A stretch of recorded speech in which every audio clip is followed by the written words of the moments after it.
Olá, hoje a gente vai mergulhar num tema bem profundo, aquela decisão às vezes muito difícil de deixar algo para trás, sabe? É sobre a coragem de ir embora, mesmo quando tudo parece estar no lugar. Vamos entender o que a simbologia do oito de copas nos ensina sobre isso. Pois é, essa é a grande pergunta que o Oito de Copas coloca na mesa. É sobre aquela inquietação que vem de dentro, um chamado para algo a mais, mesmo que por fora não tenha um motivo óbvio. Uma sensação que, com certeza, muita gente já sentiu. Para a gente entender bem essa jornada, nosso caminho vai ter 5 paradas. A gente começa com a escolha consciente de partir. Depois mergulha na psicologia por trás do desapego. Aí vamos dar uma olhada no lado sombrio disso, que é a fuga, para depois descobrir como integrar essa experiência e, finalmente, entender o que é ser fiel ao próprio coração. Então vamos lá. Primeiro ponto, a escolha de partir. É fundamental entender que isso aqui não é sobre um impulso, um ato impensado. É uma decisão consciente e, muitas vezes, bem dolorosa. É bem aqui que tudo começa, sabe? A decisão de ir embora vem depois de um tempo de reflexão, quando a gente se dá conta de que aquilo que parecia tão bom, tão nutritivo, na verdade era uma ilusão, que as promessas, no fundo, eram vazias. E aí a gente chega no ponto central, que é o seguinte: estamos falando de uma renúncia amadurecida. Não é uma raiva, não é desistir por fraqueza. É um ato maduro, sabe, um desapego consciente daquilo que simplesmente já não conversa mais com a nossa alma. Ok, agora que a gente já entendeu a decisão, vamos mais fundo.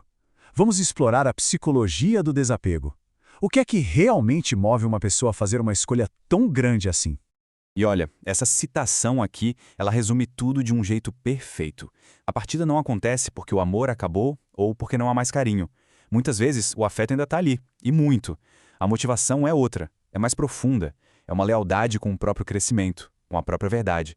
E o interessante é que os sinais dessa consciência raramente são barulhentos, sabe? Não é um grande drama.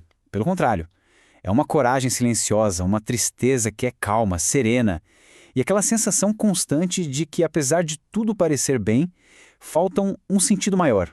É a partir disso que se constrói o que a gente pode chamar de ética do coração. E esse é um guia poderoso. É a decisão de só ficar em lugares, em relações, em situações onde a nossa verdade pode existir e respirar. Mas como tudo na vida, né, toda luz tem a sua sombra. E agora, na nossa terceira parte, a gente vai investigar justamente o outro lado dessa energia, a sombra da fuga.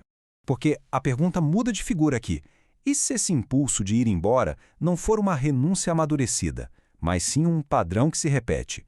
Um ciclo de abandonos que, no fim, não leva a lugar nenhum.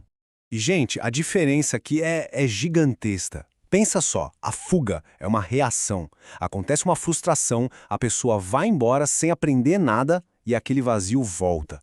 Já a jornada é diferente, é uma partida consciente. A experiência é digerida, o luto é vivido e o resultado é clareza, é crescimento. E na prática, como é que essa sombra aparece no dia a dia?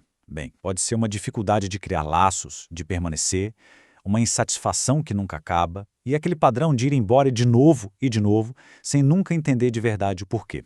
É um movimento que não transforma. Certo. Então, a grande pergunta é: como é que se transforma essa fuga numa verdadeira jornada? A resposta está aqui, na nossa quarta etapa, a jornada da integração. O segredo para isso está tudo na responsabilidade emocional. Para que uma partida seja transformadora, é preciso encarar de frente o que se está deixando para trás e por quê. Esse processo de integração acontece em 3 passos essenciais. Primeiro, sustentar o luto da despedida, se permitir sentir a perda. Segundo, atravessar o vazio que vem depois, sem a pressa de preencher com qualquer coisa. E terceiro, permanecer em abertura, aberto para o desconhecido que vai chegar. E olha que interessante, quando a gente consegue fazer isso, a partida muda de figura. Deixa de ser uma rejeição do passado, uma negação do que foi vivido, ela se torna um processo de alinhamento interno, de chegar cada vez mais perto de quem a gente realmente é. E com isso, a gente chega na última parte, na sabedoria que vem dessa jornada toda, a fidelidade ao coração. Qual é, afinal, a recompensa por aprender essa lição? No fim das contas, a sabedoria que fica é esta, a capacidade de discernir. A pessoa integrada não vai embora por impulso, mas também não fica por medo. A escolha se torna clara, e o desapego deixa de ser algo doloroso para se tornar uma expressão de lucidez. Então, para fechar, a lição do 8 de copas é exatamente essa. É sobre ter a coragem de abandonar o que não faz mais sentido para a alma, atravessar o desconhecido com presença e simplesmente seguir adiante em busca de uma vida mais autêntica. E para a gente terminar, fica essa reflexão. Uma pergunta para a gente levar e pensar com calma. Para onde o coração está caminhando? O que ele está pedindo para ser deixado para trás e para qual verdade ele aponta?